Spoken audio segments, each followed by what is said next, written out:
Hello, I'm Trent aka O Trademark here, bringing you guys the version 15 Anime Fighters DPS rankings. Whew, this update is all about the Divine Fighters. The Divine Fighters, the new Divine rarity, is absolutely insane. And before we get into that, let me just do a thank you for JC for always helping out. He is such an incredible help. And thank you to our Discord community members down here. Without your guys' help, this would take so much longer. Pretty much would be impossible, because you allow us to test your shiny secrets and the shiny divine units and the very, very rare units in the game. Thanks to the Discord community, we were able to get every single fighter in the game tested past Mythic, aside from shiny Mewtwo. We had to estimate shiny Mewtwo's damage, but because we know the scaler, it should be pretty accurate. And also, one thing to note here is that we've made a few changes to the actual ranking list. We've added these passive columns, and these are basically estimates on how much damage per second a character is going to do if they have a specific passive. We can't add some of the passives like Sorcerer or Ghostly or Tiny, because that changes the attack cadence, the ult cycle, so it's different for every single fighter depending on their attack count. But this should give you a good way to actually compare one unit with one passive compared to another unit with another passive. Let's go ahead and hop right into it. As you guys can see, the top two units in the game are now shiny Mewtwo and shiny Pucci. And actually, if you look at shiny Madara, he's basically testing at the same level as shiny Truth. So if you want to make it easier to remember, we can just switch these two right here. And basically the best three units in the game at this moment are the top three shiny divine fighters in the game. And shiny Mewtwo is so insane. Like, if you look at the non-shiny Mewtwo right here, he is basically the equivalent of a shiny Julius, the second best shiny secret in the game. So shiny Mewtwo is like a top tier shiny secret. That's right, he's basically two shiny top tier secrets into one. Just insanely strong in a tier of his own. And same with shiny Pucci, is basically in a league of its own.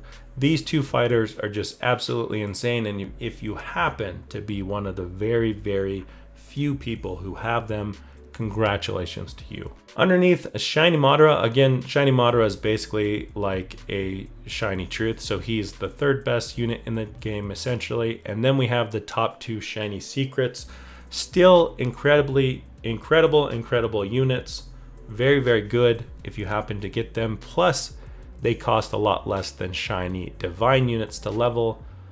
So shiny secrets are still incredible, especially the higher tier ones. And then regular Mewtwo. Well, regular Mewtwo and regular Pucci are probably the two most meta defining fighters for this update. Actually, all of the regular divine fighters for that matter, because the regular divine fighters, while they are rarer than secrets, they are obtainable. There's a lot of people that are getting divine fighters in the game. And especially Mewtwo and Pucci, because they're basically easier to get than the shiny secrets that they're comparable to, while having the same damage per second. So keep that in mind. Engineered Alien or Mewtwo and Hernando or Pucci are great fighters to look for, even the non-shiny versions. Between these two, we have a lot of various shiny secrets, but the one that I want to bring up here, the two I want to bring up, is the shiny crafted shiny Papa or Hohenheim.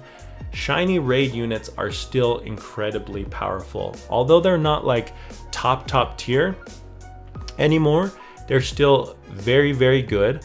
Shiny Hohenheim is better than all of the divine fighters non-shiny versions aside from Mewtwo. So I hear a lot of misinformation spread about divine fighters, people saying that all the divine fighters are better than shiny secrets, all the divine fighters are better than shiny raid units.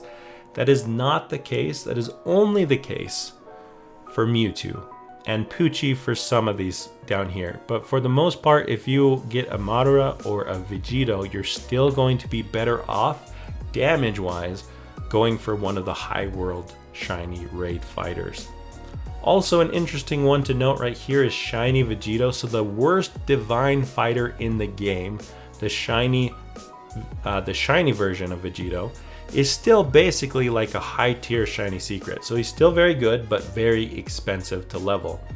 So if you were to get a shiny Aizen and a shiny Vegito, this is something to keep in mind, that it would still be much easier to level the shiny Aizen than a shiny Vegito. Also, you'll notice that shiny Sukuna is actually a little bit out of order. This always happens in every test, and I always have this brought up because people will say, well, shiny Aizen tested better than shiny Sukuna. Does that mean that Aizen is better than Sukuna? The answer is no. It means that Aizen is better than Sukuna in this particular test versus this particular enemy. There are so many variables that make the time to kill testing fluctuate slightly. Things like latency, like whoever we're testing the unit for, depending on their latency to the server, their ult cycles, like your damage fluctuates based on when you're ulting, and enemy HP, things like that all shake things up slightly when it comes to the time to kill rankings. I would say these are kind of plus or minus 1 second ratings here, all right? Which means that for this particular test, yes, shiny Aizen did test better than Sukuna, but it doesn't mean definitively against every unit in every situation that shiny Aizen is better than shiny Sukuna this update. Let me explain this. The game is very, very balanced at the moment. And what I mean by that is, for world progression, pretty much every rarity, the higher world that you go, the better the fighters get. They are pretty much balanced perfectly for world progression. The reason why we still do these damage rankings is so that you can compare different rarities to each other and different passives on those different fighters to each other. The regular Pucci, as I said before, is essentially in the range of Aizen and Sukuna. And then if we go down to this regular divine Madara, you can see that he is approximately in the range of this shiny Yoriichi or the regular Truth. So here comes our first secret into the list at rank 25. A regular secret Truth is still an incredibly strong character. The only thing that's going to be stronger than it is some of these shiny raid units, shiny secrets, or the divine fighters above Madara. So Truth or Julius, if you happen to get a lucky one of those, they still might be one of the best units for your team and are definitely worth leveling and getting a good passive on if you don't have anything better. And then we have our first 2 shiny mythics. As I've said before, shiny mythics are incredible units. They're almost as strong as the secrets. The only thing is that when you level a shiny mythic, if you ever plan on making that shiny raid unit, your levels are averaged between the 5 shiny mythics that you use. So if you level one up really high and your other 4 are very low, it's gonna bring the average level down and you're gonna lose a lot of XP and a lot of levels when you fuse that shiny raid character. That's why I recommend that while you can use a shiny mythic for a little bit, don't level up too high, or else you're going to lose a ton of levels in the when you craft your shiny raid unit.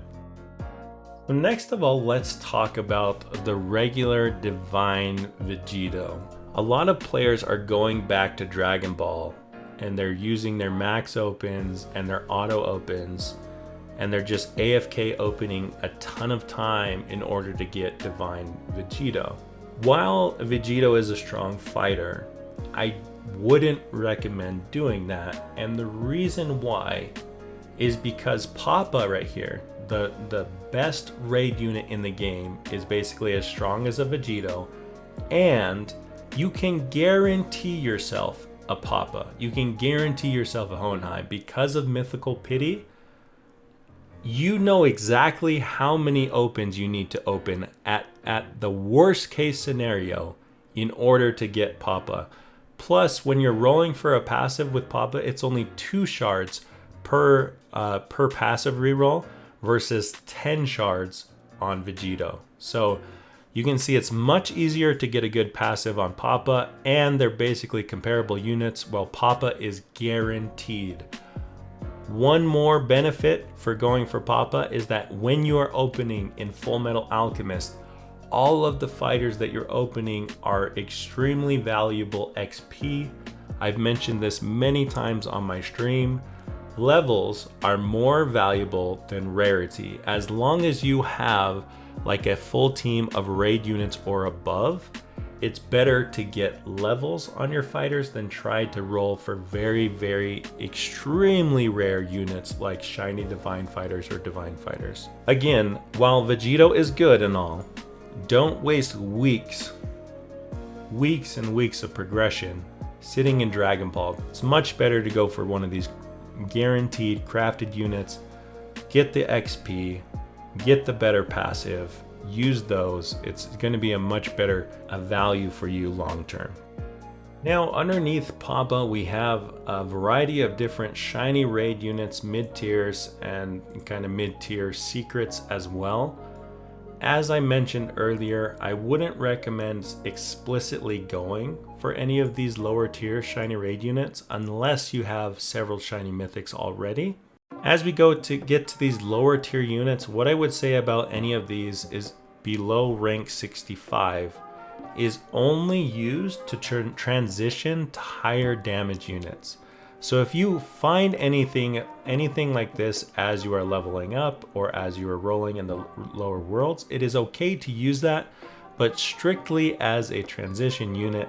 There is a lot better things in the game that you're going to unlock when you get to the higher worlds.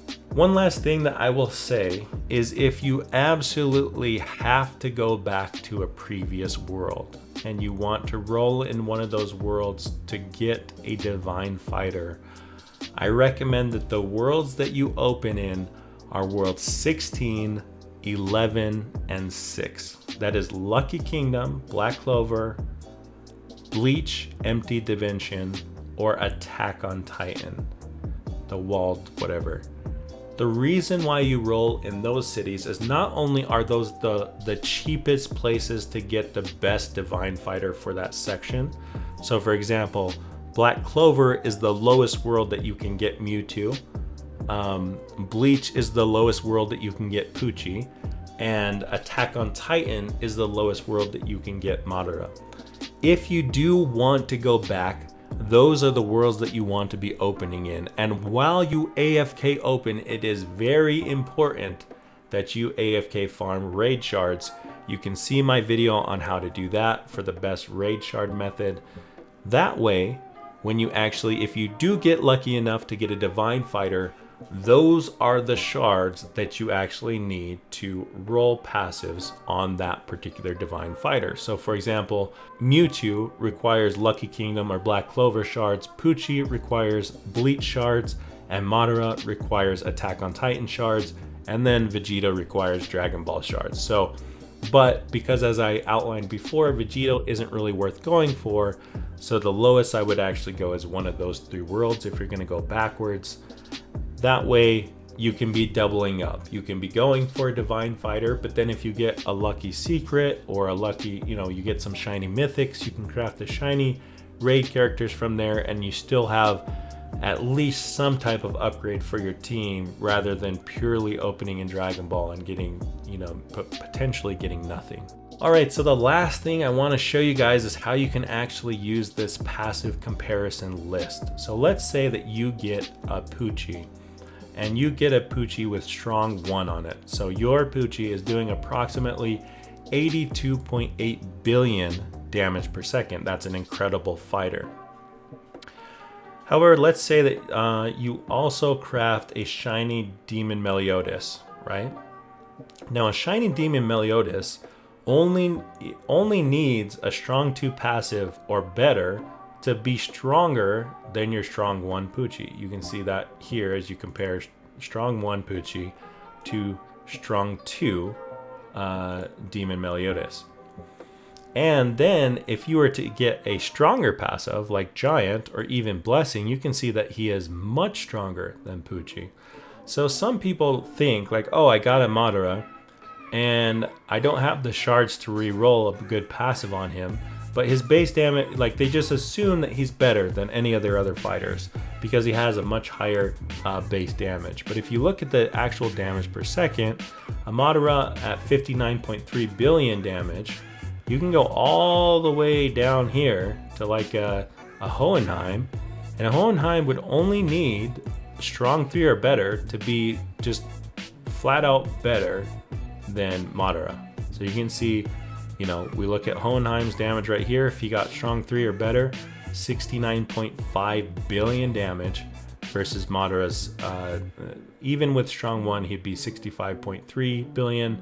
And even with strong 2, he's not that much better than Hohenheim.